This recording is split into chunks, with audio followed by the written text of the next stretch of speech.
On my daughter's 10th birthday, she opened a gift from my mother-in-law, and seconds later she screamed, "Mom." My eyes, I can't see anything. I still hear that scream in my head. My wife rushed her to the hospital while I stood frozen holding the shiny box that smelled faintly of almonds, the same scent we were warned could kill her. I thought nothing could break a family faster than hate, but I was wrong. Sometimes it's love twisted by control that destroys you from the inside. And when my wife came back that night, she didn't come alone. She brought the police. My name is Cale Drayton, and this is the story of how one birthday gift tore my family apart. Before I share my story with you, I'd love to know you're here with me. Drop a simple hi in the comments or tell me where you're watching from. I love to see how far my story can reach. Thank you. And now, let me tell you everything. If my story moves you, please subscribe to our channel. Your support means more than you think. It reminds people like me that we're not alone in the fight to protect the ones we love. It was supposed to be perfect, the kind of afternoon you record and keep forever. String lights glowed over our backyard and Asheville pastel balloons swayed in the soft wind, and 10 kids ran barefoot through the grass. Mira, my wife, moved like calm gravity between tables, checking the food, keeping everything in order. I was behind the camera trying to capture Ava's laughter. She had just turned 10, a little artist who still believed the world was kind. For her, today was about cake and color. For me, it was about keeping her safe. Ava's nut allergy wasn't mild, it was life-threatening. We'd learned to live by rules: no nuts, no oils, no experiments. I'd printed nut-free signs for the snack table, even checked every brand of frosting twice. I told myself we were ready. When the gate creaked open, Evelyn and Walter arrived late as usual. Evelyn's perfume reached us first, a heady mix of lavender and self-righteousness. Her husband followed quietly, holding the gift they'd brought, a gold-wrapped box with a white ribbon, a handwritten tag that read, "Nature is always best for children." I felt something tighten in my stomach. Mira noticed too, but said nothing. Ava's face lit up when she saw her grandparents. She ran forward and hugged them, her voice bright. I wanted to stop her, but Walter caught my eye and gave a soft nod, the kind that says, "Don't ruin the moment." Evelyn set the box on the table and clapped her hands. "Open it now, sweetheart. Grandma made this herself." I knew better than to argue in front of everyone. I smiled thin and forced as Ava tore into the wrapping. Inside lay a handcrafted natural beauty set, small jars of soap, a tiny bottle of floral oil, a cream-labeled eye balm. Evelyn's pride was visible in every syllable. "All organic, no chemicals," she said. My pulse jumped. Mira glanced at me.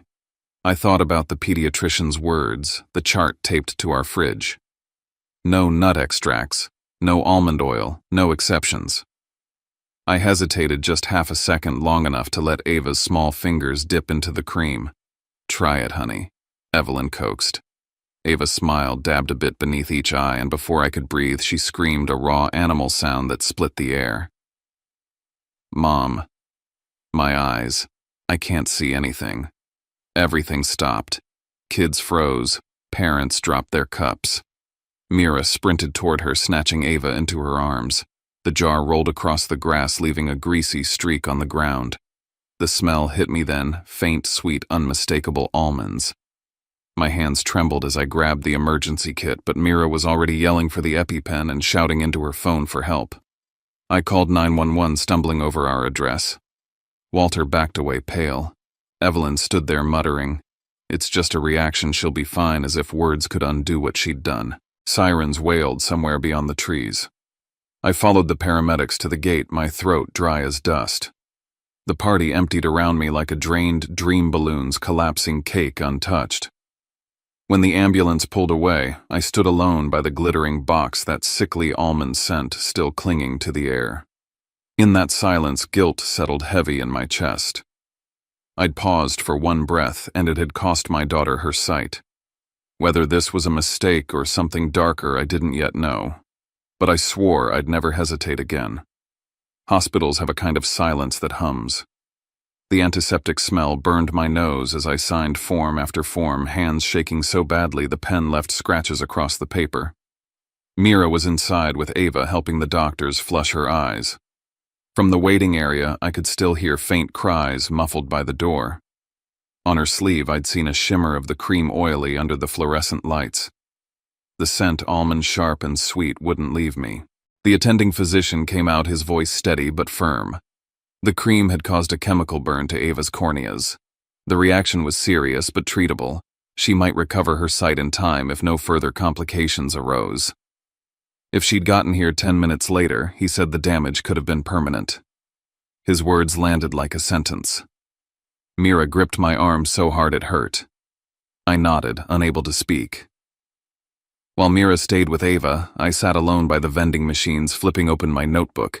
I wrote everything down: the time she applied the cream, the scream, the call, the smell, the brand name. I needed order proof, a map through the chaos. Then came the memories I'd tried to bury. Evelyn at our old apartment handing Ava a protein smoothie that turned out to contain almond milk. Evelyn saying, "You're too scared of life, Kale." A little exposure builds strength. Mira had argued with her countless times, showed her the doctor's reports, the allergy tests, the emergency protocol. Evelyn always rolled her eyes, claiming she'd raised 2 kids without modern nonsense. She saw caution as weakness, control as virtue. Now those old fights echoed through the sterile hall. I pressed my palms to my face and saw flashes of my own childhood, my mother shouting the same words Evelyn had just used. Pain makes you stronger. I'd believed it once.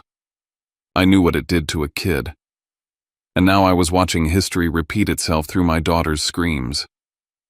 When Mira came out, her scrubs were streaked with tears. "They're keeping her for observation," she said.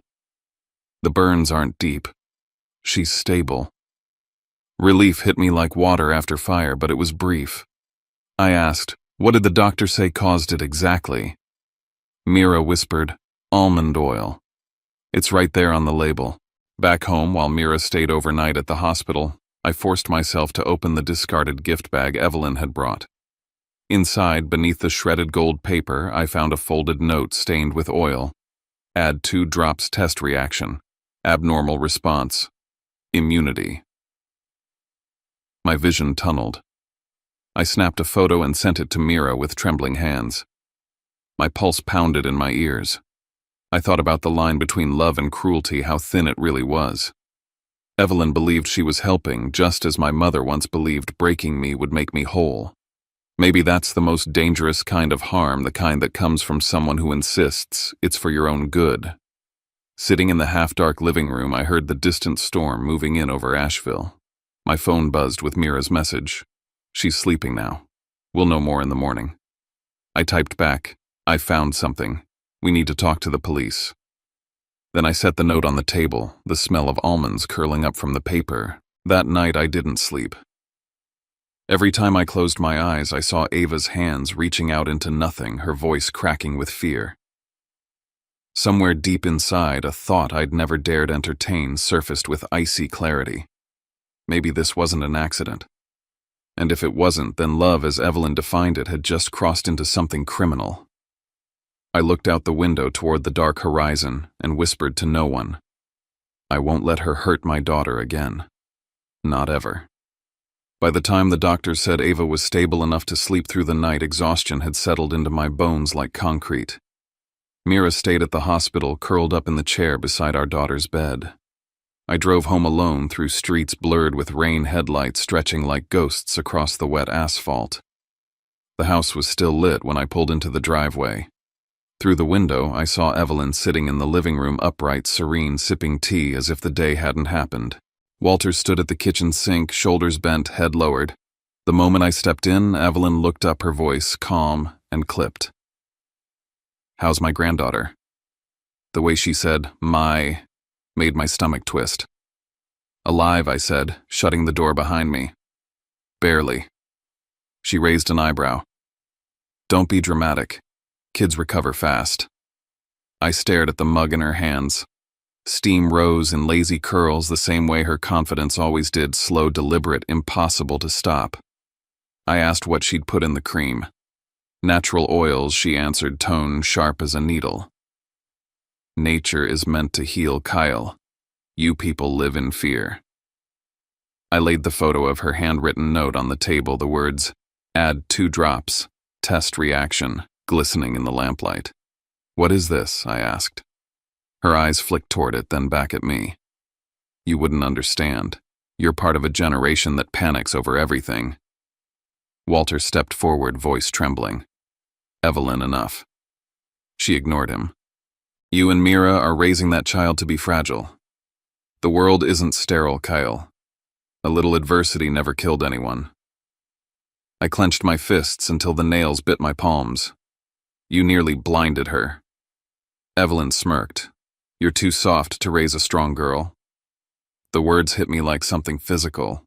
I wanted to scream, to throw the mug she held to make her see the damage she'd done, but I remembered Ava's voice trembling and blind and knew shouting wouldn't change anything. My phone buzzed. Mira's message flashed across the screen. "Kyle, it's time." I called Detective Reyes. I looked at Evelyn, who sat there smug and certain, then at Walter, whose eyes were full of defeat. "They're on their way," I said quietly. She didn't react, just took another sip of tea. "You called the police on family?" she asked, not angry, almost amused. "Yes," I said, "on someone who nearly killed my child." I moved through the kitchen methodically. I placed the jar of cream in a zip bag, sealed it, labeled the time, filmed the table, the scattered wrapping paper, even the crumbs on the counter. The house that had been filled with laughter hours ago now felt like a crime scene.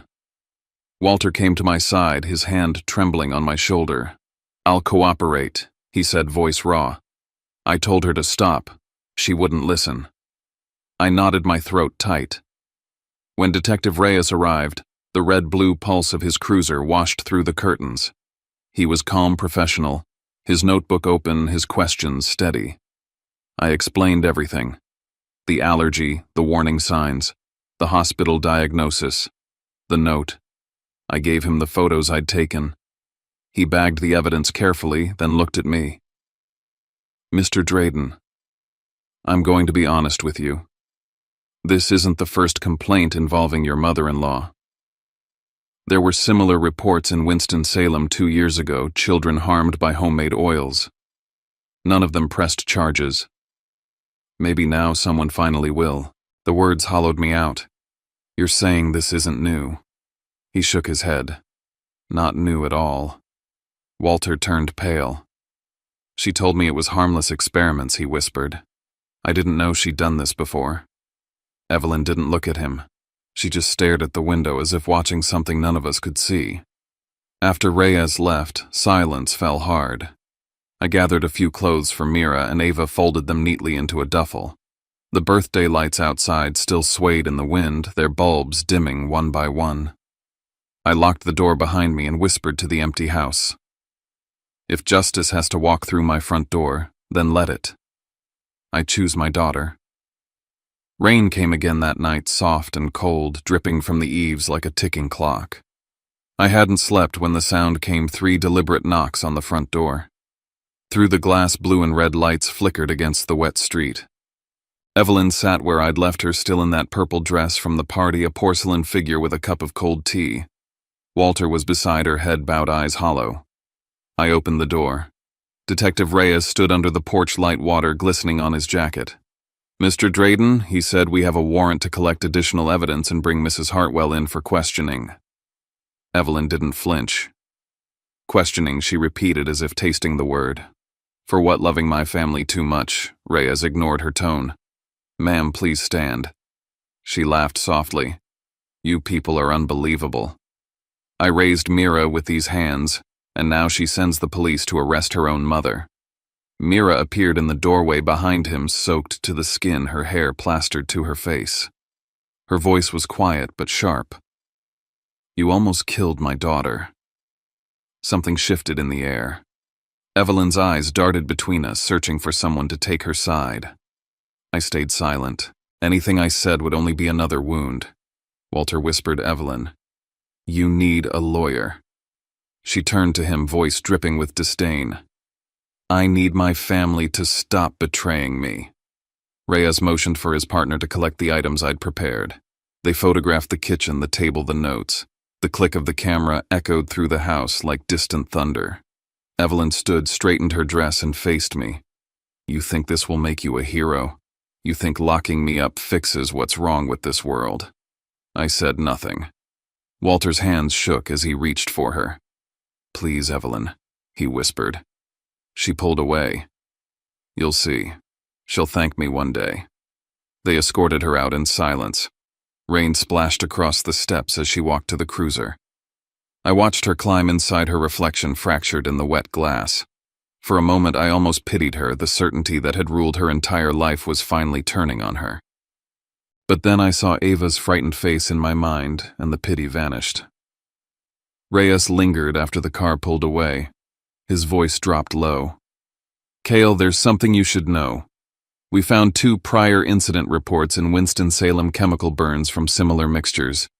Both trace back to a wellness group your mother-in-law belonged to. She's not new to this. The words cut through the rain like steel. Walter closed his eyes, his breath shuddering. I thought she was just obsessed with healing, he said quietly. I didn't know she'd been warned before. Reyes nodded, then left his car, disappearing into the storm. Inside, the house felt emptier than it had ever been. I gathered the scattered papers on the coffee table, wiped away a drop of rain that had landed on the photo of Ava smiling at her party. As I bent to pick up a fallen cushion, something white caught my eye under the chair where Evelyn had been sitting. A sealed envelope written in looping purple ink, for Mira, when she's ready to forgive. I stared at it, unsure whether to open it or burn it. My gut told me whatever was inside would only deepen the wound. I slid it into the drawer by the sink, shut it gently, and stood there for a long time. The clock ticked. The rain eased. Walter moved to the doorway, his voice barely above a whisper. Kyle, I don't know how to fix this. I poured a glass of water, took a sip that tasted of metal and regret. Maybe we don't fix it, I said. Maybe we just stop pretending it's not broken. He nodded once and left for the guest room. When the lights went out, I sat alone in the kitchen, the house humming with the quiet of things that can't be undone. I thought about the word family and how easily it can turn from comfort to cage. I thought about my mother, about Evelyn, about how both believed love meant control, and for the first time in my life I felt afraid not of losing them, but of how much of them still lived in me. The clock struck 2. I whispered into the dark, "We can't go back. Not now. Not ever." A week after the arrest, the house still smelled faintly of disinfectant and rain. Mira refused to talk about her mother, focusing all her energy on Ava's recovery. I told her Detective Reyes wanted me at the station for a follow-up interview. She nodded without looking up. "Go," she said. "I'll stay with her." Her voice had that brittle calm of someone holding herself together with sheer will.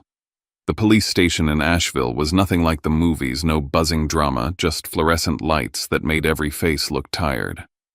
Reyes led me into a narrow room where a recorder blinked red on the table. He opened a file and slid a printed document toward me. "We pulled this from your mother-in-law's tablet," he said. "She kept a log she called Natural Immunity Journal. You might want to read it." The entries ran for months, clinical, detached, horrifyingly methodical. April 12th. Mild rash around the mouth. Good. Continue increasing exposure. May Sue. Subject tolerates trace oils on skin. Adjust ratio. I read line after line, my stomach twisting tighter. Every note referred to the child or subject, but I knew exactly who it was. Ava. My daughter reduced to data points in an experiment Evelyn had convinced herself was love. Reyes watched me in silence. "Did you have any idea this was happening?" he asked. I shook my head. "She visited often," I said, my throat dry. "We tried to trust her." "I believe you," he said quietly. "But you should see this." He clicked on a video file. The image flickered to life, our backyard, 2 months before the party. Evelyn sat on the patio handing Ava a cookie. "Just a taste," her voice said. Behind the camera, Walter laughed softly as if filming a family moment. Ava hesitated, then took a bite. The frame cut off when Mira's voice called from inside. The clip ended there, the silence that followed heavier than any scream. Reyes paused the video. That recording was on Walter's phone, he said. He turned it over voluntarily. He says he thought it was harmless. You believe that I rubbed my forehead unsure. Walter had always been the peacekeeper, too kind for confrontation. Maybe his kindness had made him blind. Then Reyes opened another folder. Printed emails, all from Evelyn's account, addressed to a group called Nature Heals Circle. My eyes caught phrases like, reject pharmaceutical lies, and children build immunity through resistance. Reyes said, they've been on our radar. Some of their members caused injuries to minors. She's one of their key contributors. The room tilted slightly. So this wasn't just her, I whispered. It's an ideology. A dangerous one, he said. And she truly believed she was helping. When I got home, Mira was at the kitchen table, her laptop open. She didn't look up. Reyes sent me something, she said. I walked closer and saw the email on her screen. It was from Evelyn to an old friend. If Mira refuses to listen, I'll show her the truth myself. She'll understand once I prove I was right. Mira's hands trembled as she scrolled. She planned it, Cale. She planned to use our child to make her point. I told her about the video, the journal, the group. She pressed her palms to her face and whispered, then there's nothing left to save. I didn't know if she meant her mother or the family as a whole. That night, the lights from passing cars slid across the window like brief ghosts. I sat there thinking about all the ways people can destroy one another while believing they're saving them. There was no word big enough for that kind of madness, no forgiveness strong enough to survive it. I looked at Mira asleep beside Ava's bed and said softly to the dark, there's no cure for trust once it's gone. The courthouse smelled of paper and cold air. Winston-Salem County wasn't far, but the drive felt endless. I sat beside Mira on the hard wooden bench. Her hand was in mine, cold but steady. Walter sat behind us, thinner than I'd ever seen him. Evelyn was led in wearing a gray cardigan, her hair pulled tight, her eyes sharp and defiant. When the proceedings began, the prosecutor stood and laid out the evidence: Evelyn's journal, the emails, the laboratory report confirming almond oil in the cream. He spoke with a precision that left no room for sentiment. The defendant knowingly exposed a child to a substance she was medically warned could cause harm, he said. This was not negligence. It was intent disguised as care. Evelyn's lawyer objected, arguing emotional instability, but Evelyn herself interrupted. I was trying to help my granddaughter, she said, her voice clear. Modern medicine poisons children. I wanted her strong. The judge asked her to remain silent. Then the video played the footage from our backyard. Walter's voice was audible in the background, faint but undeniable. The prosecutor turned toward him. You filmed this? Walter nodded, tears streaking down his face. I didn't know she'd keep pushing. I thought... He trailed off. Evelyn glanced back at him, disgust curling her mouth. Coward, she muttered.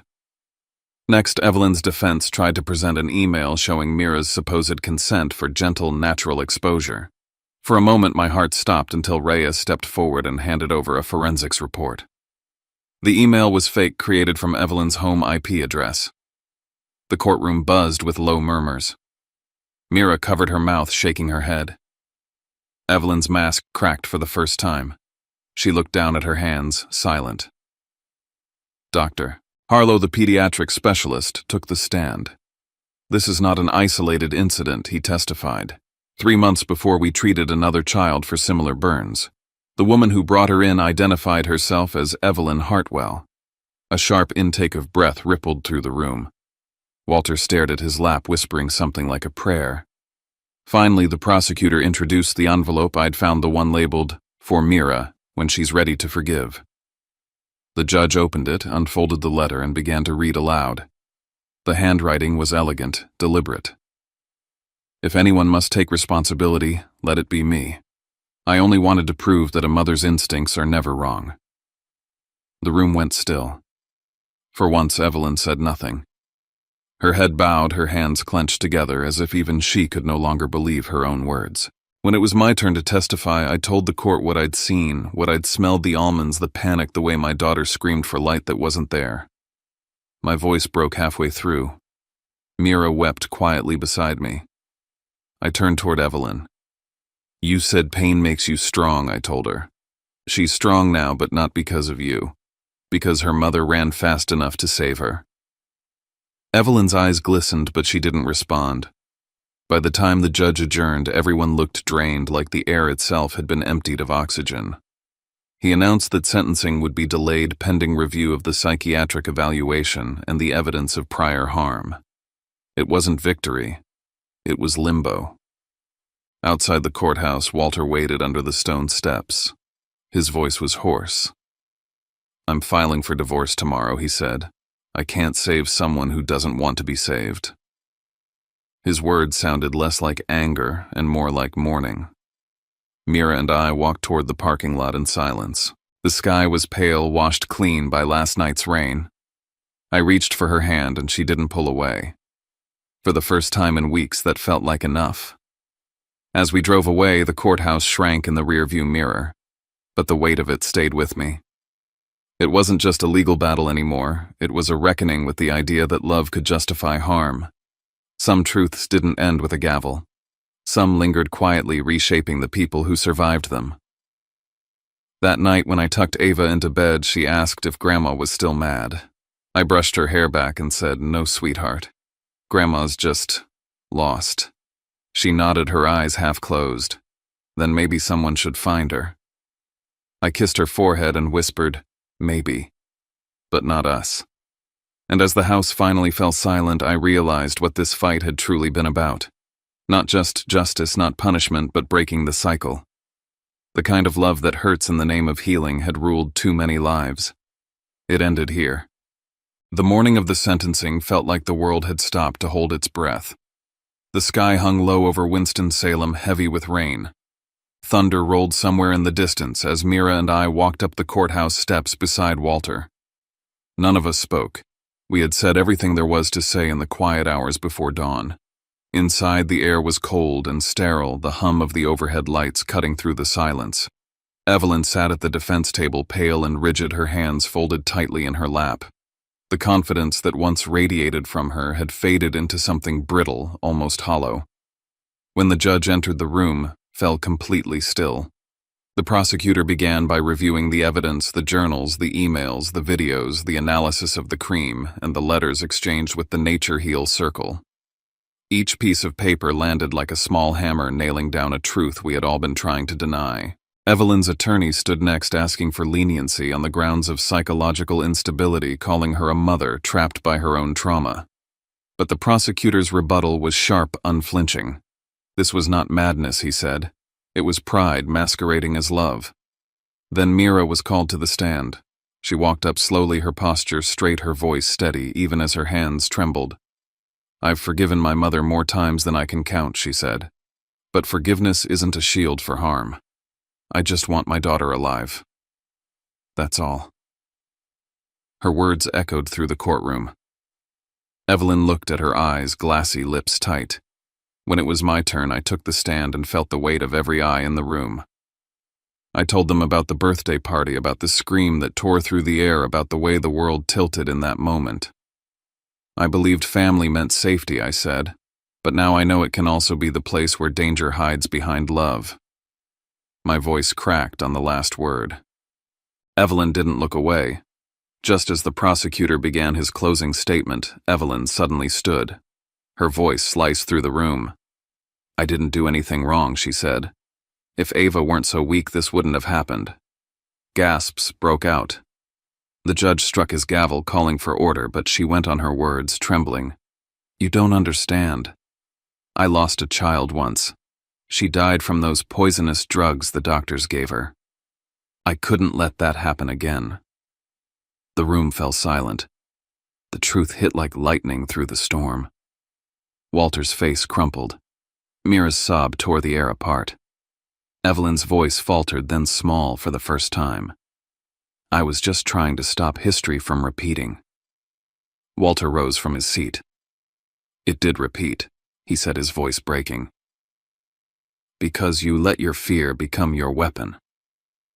His confession filled the space between us like a verdict of its own. The judge's tone softened, but his words were clear.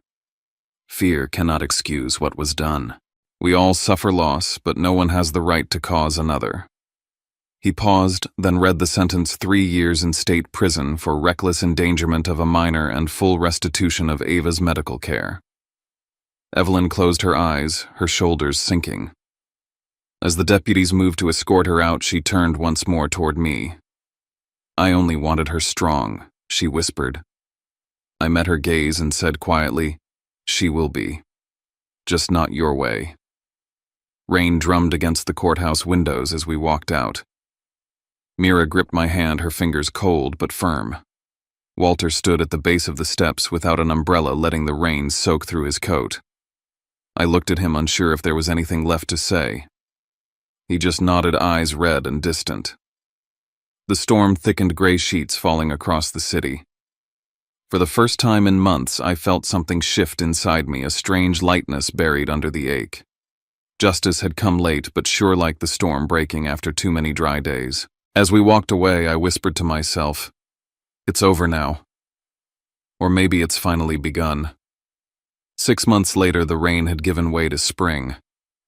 Our new house in Brevard sat near a lake where the water shimmered under morning sun.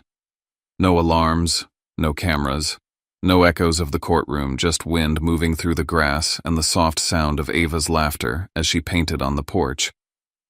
Her eyesight had almost completely healed. She wore glasses, now thick and pink, and said they made her look like a scientist. Mira smiled every time she said that. I'd gone back to work designing games again while Mira returned to her nursing shifts. Life moved slower here. Walter visited every few weeks, always with a small bouquet or a jar of homemade jam. He no longer wore his wedding ring, but he carried an old photo in his wallet, 2 little girls in matching dresses, one of them Mira, the other, the daughter Evelyn had lost so many years ago. He never spoke of the divorce, but grief lingered around him like a quiet shadow. Mira and I began couples therapy not because we were broken, but because we didn't want to be. In one session I said, no one's immune to fear, but we get to choose whether we let it steer our lives. Mira nodded, tears shining in her eyes. And I'm done letting it drive mine. For the first time, I believed her. One afternoon while cleaning, Ava pulled open a drawer and found the sealed envelope I'd hidden months before the one addressed to Mira. She ran to us, waving it like treasure. Mom, Dad, look what I found. We sat together on the porch and opened it. Inside was a short letter written in Evelyn's careful script. If you're reading this, it means I'm gone. I didn't know how to love any other way. Please teach Ava what I never learned. Mira read it twice before folding it back up. I can't forgive her, she said quietly. But I can stop hating her. That evening, Ava showed us a new drawing. The sky was gray with a single bright streak cutting through the clouds. Beneath it, she'd written, "This is me. I can see now." I looked at the picture and felt something unclench inside me. Healing didn't announce itself. It arrived softly in moments like that. When Ava's next birthday came, we kept it simple. No balloons, no big crowd. Just the 3 of us and Walter. The cake was small vanilla with sugar icing, safe, plain, perfect. Ava closed her eyes to make a wish, and before blowing out the candles, Mira leaned close and said, "Remember, sweetheart, being strong doesn't mean you're never scared. It means you're scared and love anyway." Ava grinned, then sent the flames flickering out. I closed my eyes too, just for a moment, and let the sound of their laughter fill the room. The world had cracked open once, but somehow we'd found light inside the break. Later that night, after Ava was asleep, I stood by the window watching moonlight ripple across the lake. I used to think justice was a verdict, I whispered. But it's not. It's when the truth no longer has to hide. I thought about Evelyn then, not with anger, not even pity, just understanding. She'd started the storm, but we'd learned how to live after it. Behind me, Mira's voice floated from the hallway. "Kale, come to bed." I turned off the light and looked once more at the moon's reflection before answering, "Coming." As the house fell quiet, I realized something simple and certain: love isn't the absence of fear, it's what remains after the fear has passed. And in that peace, the light finally came back to stay. Sometimes the hardest storms aren't the ones that flood our streets, they're the ones that drown our hearts. This story isn't just about a courtroom or a verdict, it's about fear, love, and the dangerous line between them. It's about how people can lose themselves in the name of care, and how healing begins the moment we stop calling harm by softer names. I've learned that forgiveness doesn't always mean letting someone back in. Sometimes it just means letting yourself breathe again. And strength, it isn't born from pain. It's born from surviving it, and still choosing to love. If this story touched something in you, please take a moment to share your thoughts below.